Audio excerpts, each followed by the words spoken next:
Luto tag pamahaw. Nag-init-init rin ito. Ang akong giluto ay ang hash corned beef para ni boss.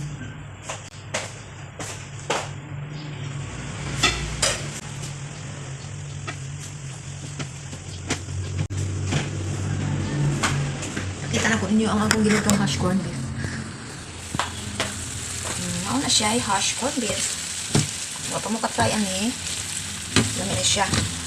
Pangalan ninyo patatas, sibuyas, ayan, corned beef.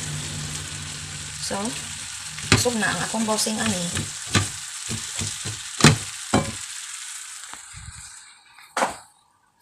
Bossing na lang mukha na na.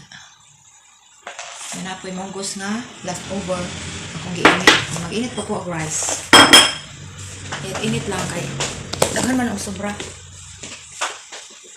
Daghan may sobra niya. So lang sa ref. Mga init namin. Init ko na lang. Init ko na lang siya. Indot mo na yung rice gikan sa ref kaya malas sugar siya. Pinaka siya kuan taas mo sugar ang rice kung gikan sa ref. Ayun, init na to siya sa microwave. Muna ang microwave.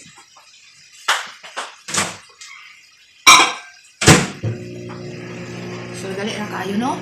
Basta na ata sa mga dato. Kuyo. Isira ang pagkuhan. Okay, sa ito luto ta sa aduhan man. May taatag kahoy.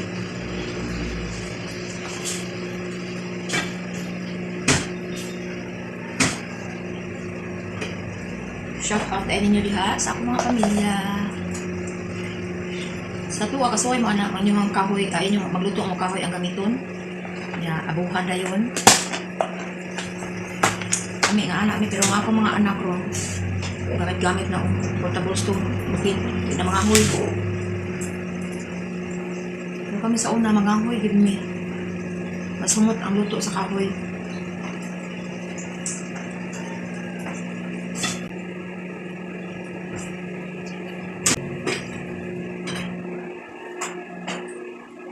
Habit na maluto ang hash corned beef. Habit na po mainit ang rice. Dakan pa kayo may mga sobra-sobra. May gagmay na lang. May Thai food, may tofu. So, ano yung usa? Beans. Sayang kayo. So, mara to.